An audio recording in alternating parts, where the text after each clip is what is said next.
Hey, what's up, guys? Hey, I'm known for a lot of things, but I don't think that timeliness is one of them. This topic is something that by the time you watch this video will be old news, but I do think it's worth talking about, especially when we talk about the hot stove season.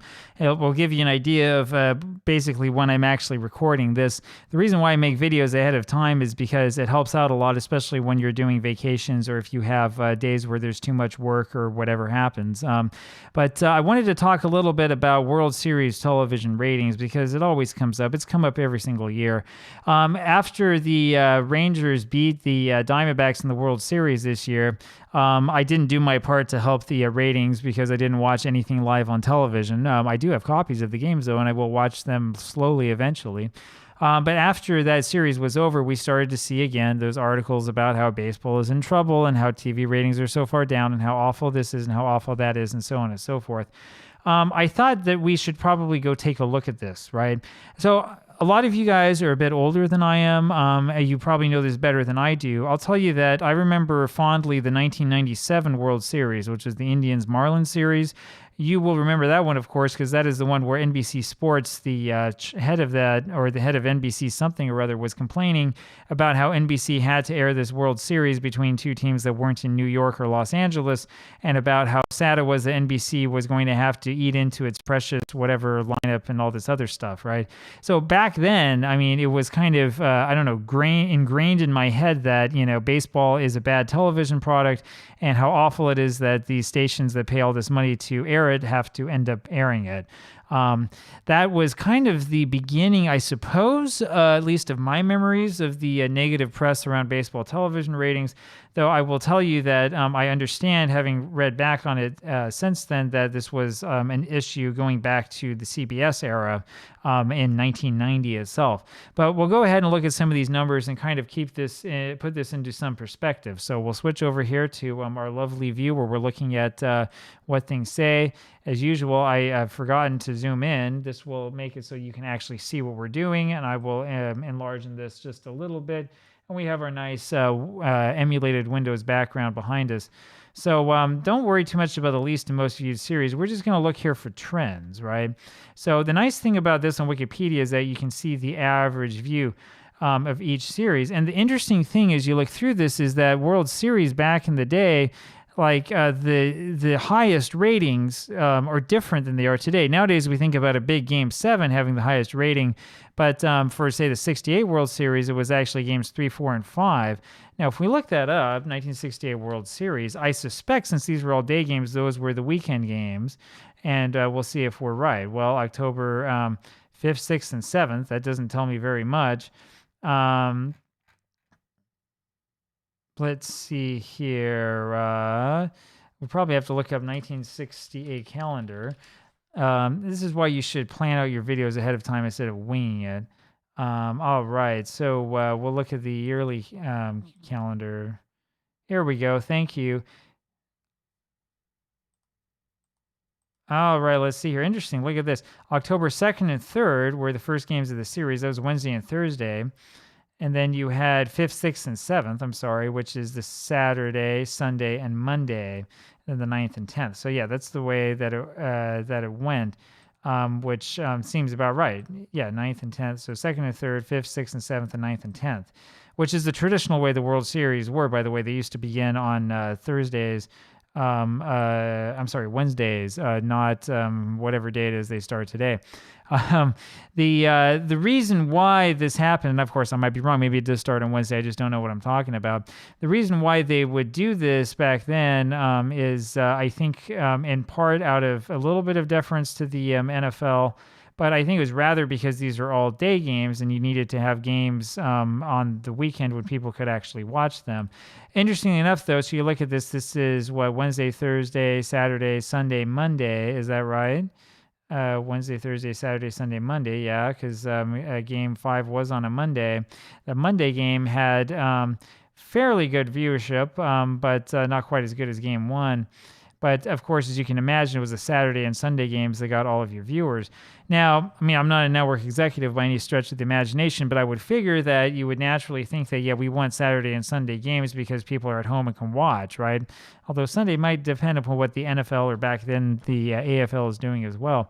Now, here's where it gets interesting as you look at this, right? Because you see that the ratings for some of these series games are not that great, right? So for the 69 World Series, which was famous, game 2 was the one that was really impressive.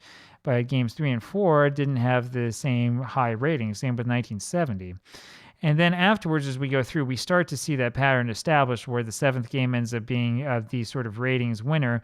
And it usually tends to be the first game of the 7th game and then whatever's played here in the middle of the week. I think that this is around the time that they started experimenting more with night games, which had better television view ratings, of course. 75 is special because of all of the time missed because of the rain delays and stuff like that. But I know that this is a night game. This is a night game. Actually, game 5 was also a night game. And on we go through the happy days of the World Series. Now, people will tell you that 78 set the record. Technically, 1980 actually is the record. The rating was the same for both years on average. 80 had a higher average number, slightly lower average number of viewers. But I think that you have to put some question marks here onto how these Nielsen ratings were conducted.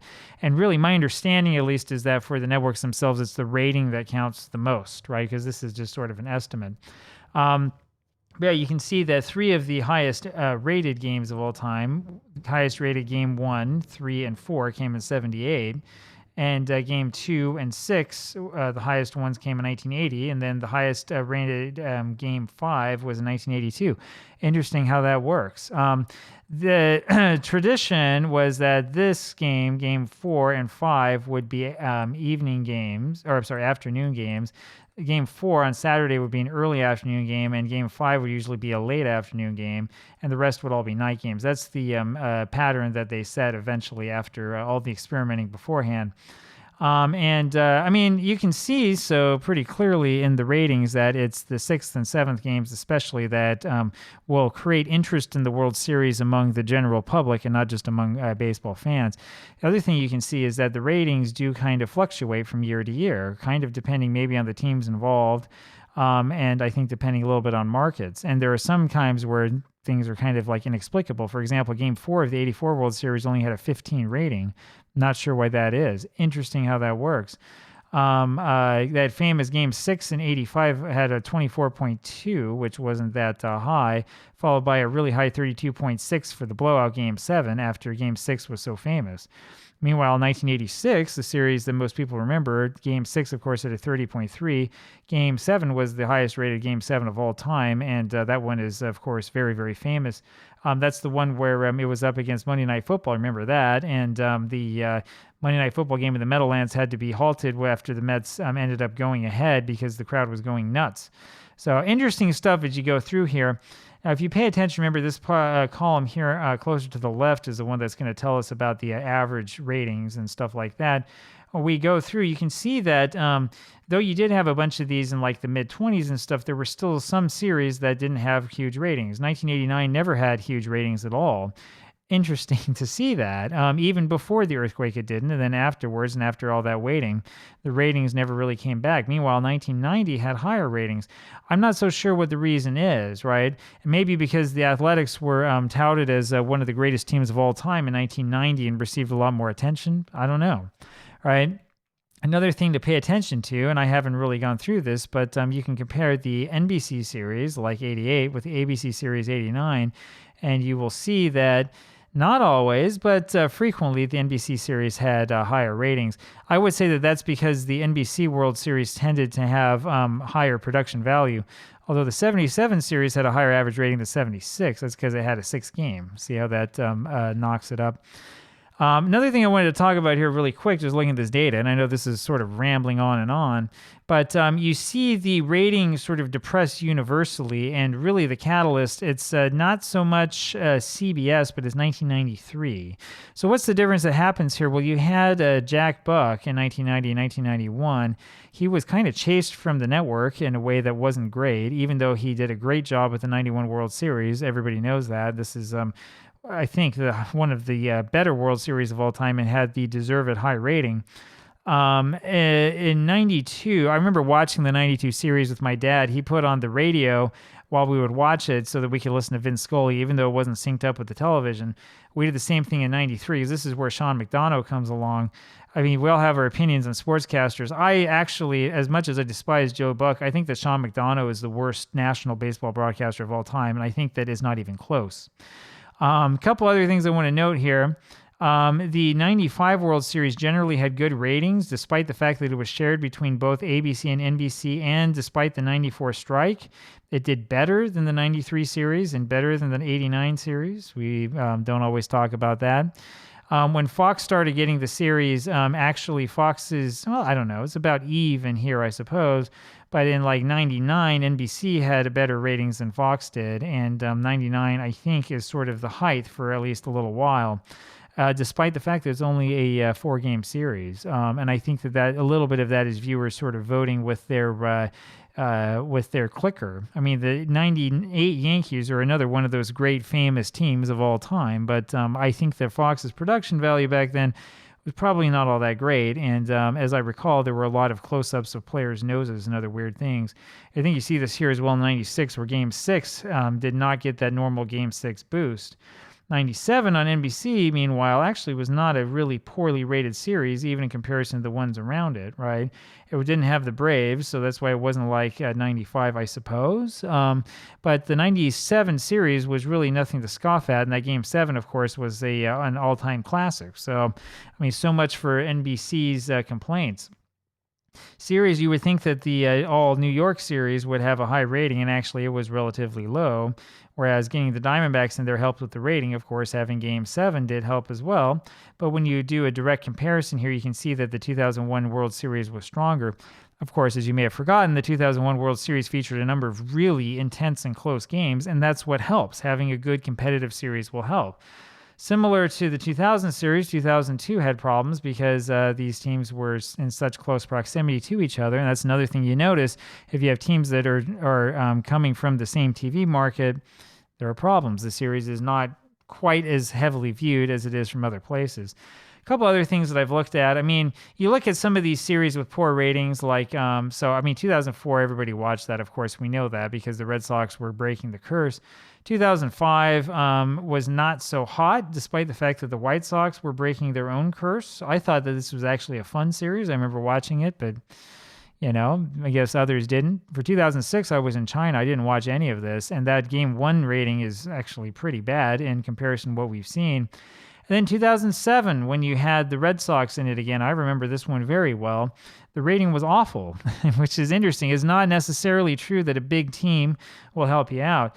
The thing that you'll notice as you scroll through is that once you've, again, I will say, really, I think it started with 93. Once you have more choice for viewers, the viewer totals just go down. The ratings will go down, the overall numbers go down. And as we move along, as the internet increases and as cable television and satellite television is more prominent, and eventually when we get into like the Netflix era and stuff like that, fewer and fewer people are just going to tune in casually to World Series games. They might look at a Game 7 or a Game 6 at least if it's a series that has been close, like 2011. If there's something special happening, they'll come, right? But you can't have the Cubs breaking the 108-year curse every single year, right? I mean, that's a special sort of one-off. Luckily, the 2016 series was also a really exciting back-and-forth World Series that was worth the watch. But that's why you see this very high rating there, because it's sort of like, a real big event for all of America. So when you go back down here to the most recent series, you kind of have to keep this history in mind, right? It is a problem that you have the Texas Rangers and the Arizona Diamondbacks because they don't have huge markets and they aren't huge teams. However, it's a trend that's been going on for years. So for me, the last World Series I watched on television, you'd have to go back to, technically 2013, I watched in China 2012, I watched in China on a local television network, but which was showing the international broadcast. If you're talking about Fox, I think 2010, right? And since then, because the internet is so easy to access, it's easy to get bootleg streams, it's easy to download a copy of the game, watch it in your own leisure at your own time.